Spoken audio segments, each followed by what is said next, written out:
Question आपको system of equation दिए हैं और कह रहा है system of equation has no solution for K not equal to 3 and the determinant of not equal to 0 for K not equal to 3। आपको बताना स्टेटमेंट 1 ट्रू है कि स्टेटमेंट 2 ट्रू है। अगर 2 ट्रू है तो करेक्ट एक्सप्लेनेशन है कि नहीं है, ठीक, इसके बारे में आपको इन्फॉर्मेशन देनी है। तो पहली बात तो नो सॉल्यूशन की बात कर रहा है, हम इसको सीधा क्रैमर्स रूल से सॉल्व करते हैं।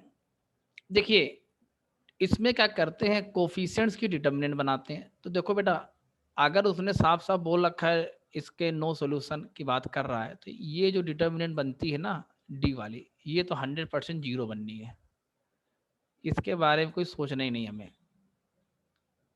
क्योंकि अगर ये नॉन जीरो हो गई तो यूनिक सोल्यूशन हो जाएगा, और यूनिक सोल्यूशन हो जाएगा तो आपके क्या हो जाएंगे, दोनों स्टेटमेंट फॉल्स हो जाएंगे। और दोनों स्टेटमेंट फॉल्स, देखिए कहीं कोई ऑप्शन नहीं लिखा हुआ है, तो ना ये तो जीरो बनना ही बनना है, आप चेक कर लीजिएगा।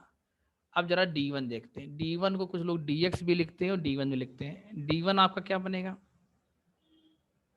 अब देखिए ये डिटर्मिनेंट जो है, आप अगर ध्यान से देखिए तो इन्होंने क्या किया है, 3 - 2 4, ये इन्होंने D2 निकाला है, तो हम भी जरा D2 निकालते हैं जरा। स्टेटमेंट तो ये होता है कि D1 D2 D3 में कोई भी एक नॉन जीरो बन जाए। तो D2 जरा देखते हैं क्या आता है, 1 -1 1 -1 के 1 3 -2 4। अब आप देखो इन्होंने थोड़ी सी कलाकारी कर दी। इन्होंने क्या किया है कि इसको जो है यहाँ पे लिख दिया, इसको यहाँ पे लिखा है, कोई फर्क नहीं पड़ने वाला। अगर आप दो कॉलम इंटरचेंज करते हो केवल माइनस साइन आता है बाहर बस। और चूंकि not equal to zero zero में बात चल रही है तो उस माइनस से कोई फर्क पड़ने वाला नहीं है। जरा इसको ओपन कर देते हैं।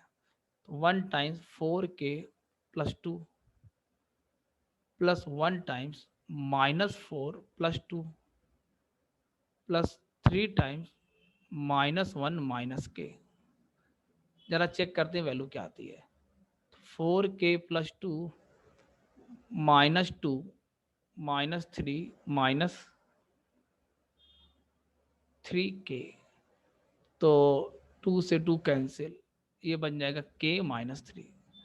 अब कह रहा है ये determinant not equal to zero, तो इस डिटर्मिनेंट जब आप नॉट इक्वल टू जीरो कर देंगे तो आपका k नॉट इक्वल टू क्या बन जाएगा 3। और अगर आपका बेटा k 3 के बराबर नहीं हुआ तो D2 आपका कभी भी जीरो नहीं होगा। और अगर D2 जीरो नहीं हुआ तो इस सिस्टम ऑफ इक्वेशन के हमेशा नो सॉल्यूशन ही आएंगे।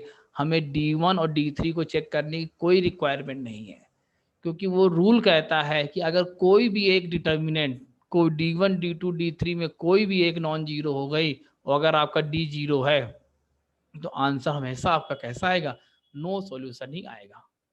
ठीक, तो अब आप देखिए ध्यान से, स्टेटमेंट 2 आपका ट्रू है, स्टेटमेंट 1 भी आपका ट्रू, क्योंकि नो सॉल्यूशन के लिए के इक्वल टू क्या आ गया, के नॉट इक्वल टू 3 आया।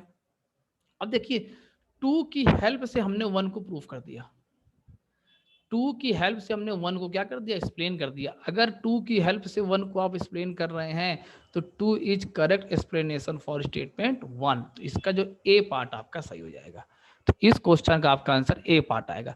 देखिए कई बार बच्चों को इनमें प्रॉब्लम आती है कि स्टेटमेंट 1 स्टेटमेंट 2 आप ट्रू तो निकाल लेते हैं, लेकिन आप ये नहीं वेरीफाई करा पाते कि करेक्ट एक्सप्लेनेशन है कि नहीं। उसका सबसे सिंपल तरीका यही होता है कि जिस स्टेटमेंट के द्वारा ये चेक करना हो कि वो उसका एक्सप्लेनेशन है कि नहीं, उस स्टेटमेंट को अगर हटा दिया जाए तो क्या ये चीज़ आप ला सकते हैं। अगर इसके अलावा भी आप इसको सॉल्व कर सकते हैं तब तो एक बार एक्सप्लेनेशन नहीं होगा, और अगर इसकी हेल्प से ये सॉल्व हो रहा है तो यही इसका एक्सप्लेनेशन हो जाएगा। ठीक, तो इसका आपका ए पार्ट सही आंसर बन जाएगा।